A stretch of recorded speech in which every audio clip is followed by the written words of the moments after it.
Hey, this is Charles Onyett with IGN. I've been playing the Dota 2 beta, a game from Valve that's supposed to come out in 2012.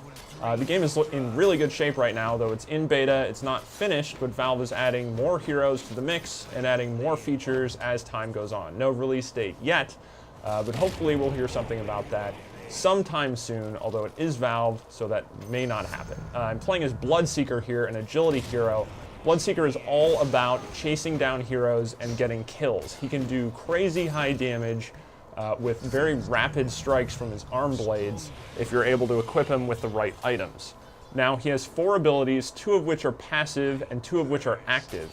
His passive abilities, Bloodbath, gains him health every time he makes a kill, and one you're seeing here, which is called Thirst, chases down enemies that are low on health. So when enemies drop below 40% in health, he actually gains a speed boost. So somebody trying to flee away from him does not have a very good chance of doing that. He can track them down, assuming he has a couple points put into Thirst. Blood Rage, which is an active, which is one of the first ones you should get for him, has a really interesting effect in that it actually increases the damage output of whoever it hits. However, it also silences them. So Sniper here just got silenced, and Bloodseeker is using his Thirst ability to track down Sniper and land a few hits, finally killing him. Eventually, wait for it, and he's dead. Blood Rage also does a little bit of damage over time, but really your main damage dealer in terms of abilities is going to be Rupture. Now, this is learned earliest at level 6, and when you hit someone with it, it does upfront damage as well as damage depending on how far an opponent moves, and the effect will stay active on a target for a few seconds. If the target decides to move while that's happening, they will take even more damage, meaning you can go up, if there's a group of enemies, hit one of them with Rupture, and if they actually try to run away, that's a bad idea, because they will take damage and potentially die, even though you're not actually actively attacking them. It happens here again with Sniper.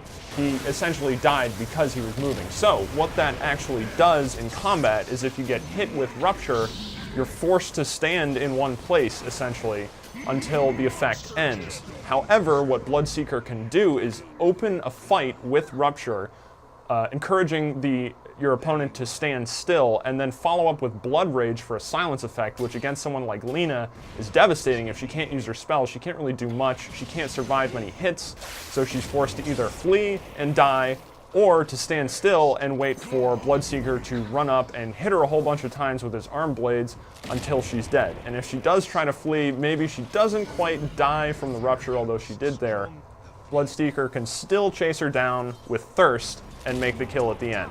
Now, a really useful thing in terms of survivability, Bloodseeker can deal a lot of damage if he's able to get in close, but like you see here, if he's powered up properly with the right items, he can kill creeps really quickly, and what that does is, in combination with Bloodbath, he actually gains health back. So if you're in a big fight, you take a lot of damage, you manage to get away, you don't necessarily have to use items or go all the way back to your base to regenerate health. You just go find a mob of creeps, fly through them real fast, and all of a sudden you're back to full health and can go back and fight like Razor here, who's not having a good time with the Rupture effect on him, and you can see he dies as he goes into his base. One-on-one, Bloodseeker is absolutely devastating, especially against casters and those that aren't very durable, and in groups he can really sprint around and surprise opponents with silences and with very fast attacks that can chip away health really quickly. You can see Tiny's health going down pretty fast there as well. If you're a new player, he's not that complicated to use once you understand that you should actually open with Rupture and then follow up with Blood Rage, and you should always be active on a map looking for maybe lone heroes in lanes to see if you can try and sneak up behind them and gank them. You can get a lot of kills with this guy if you're careful, if you're good about your item purchases, and if you know how to move around. As you can see here, as everyone is just getting devastated while he's fully powered up here in the late game, and just pretty much ripping through their entire base. So this is a look at Bloodseeker. Dota 2 is still in beta, it's not out yet. Hopefully soon at some point in 2012, and for a lot more updates on Dota 2, keep checking back with IGN.com.